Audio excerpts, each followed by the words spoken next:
जय हो भारत अखंड भारत।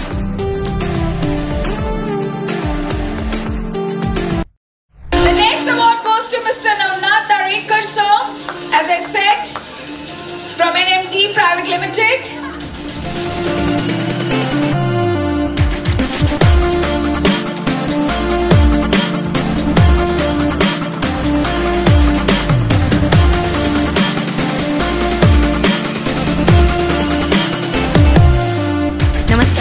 नमस्कार। तर सर आपण कुठून आले आणि आपलं नाव? माझं नाव नवनाथ दरेकर, मी पुण्यावरून आलो आहे। NMD प्रायव्हेट लिमिटेड आमची कंपनी। अच्छा सर, तर सर आज तुम्हाला भारताच्या या महामंचावरती नॅशनल आयकॉन अवॉर्ड्स तुम्हाला सन्मानित करण्यात आले सर, तर आज तुम्हाला इथे येऊन कसं वाटतंय? मला खूप छान वाटतं आहे आणि खूप साऱ्या बिझनेस ओनरबरोबर मी इंटरॅक्ट केलं तर हीच एक संधी असते आपल्याला। आपला बिझनेस जर ग्रो करायचा असेल तर आपले रिलेशन कसे, तर रिसेलमध्ये हा माझा सेकंड थर्ड टाईम आहे। तर इथे येऊन खूप सारे लोकांबरोबर इंटरॅक्शन करून मला अजून काय बिझनेस भेटलेला आहे, तर त्याच्यामुळे मी रिसेलचा खूप आभारी आहे।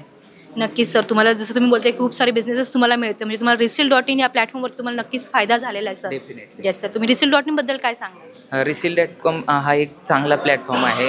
म्हणजे जर तुम्हाला फिल्म बनवायची असेल, ॲडव्हर्टाइजमेंट जर करायची असेल तर रिसील हा एक चांगला प्लॅटफॉर्म आहे आणि राईट टार्गेट ऑडियन्सपर्यंत जर पोहोचायचं असेल तर रिसेल हा एक चांगला माध्यम आहे। तर मी सगळ्यांना सांगेल की अशा प्रकारचे जर प्लॅटफॉर्ममध्ये तुम्ही जर पार्टिसिपेट झाला तर डेफिनेटली बिझनेस ग्रो होण्यासाठी खूप हेल्प होतो।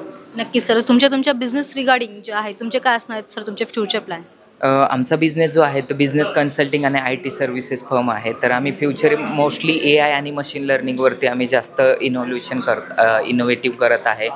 तर डेफिनेटली आम्ही जास्तीत जास्त मोर दॅन 1000+ क्लायंट्स कंप्लीट करेल ह्या इयरमध्ये। तर त्याच्यावरती फ्युचरमध्ये जास्तीत जास्त रेव्हेन्यू कसं जनरेट करेल आणि कमी वेळेमध्ये जास्त प्रोडक्टिव्ह कसं करू शकतो ह्याच्यावरती माझा जास्त फोकस असेल। नक्कीच सर, तुम्हाला तुमच्या फ्युचर प्लॅनसाठी आमच्या Resil.in आणि समाचारवाणी टीममार्फत तुम्हाला खूप खूप तुम्हाला शुभेच्छा सर। तुमचे सगळे स्वप्न पूर्ण हो आणि तुम्ही पुन्हा या आपल्या म्हणजे भारताच्या मंचावरती तुम्ही असंच पुन्हा येत राहावं हीच आमची इच्छा असणार। तुम्हाला खूप सारं सर तुमचं अभिनंदन की तुम्हाला या नॅशनल आयकॉन अवॉर्डने सन्मानित करण्यात आलं। Congratulation sir.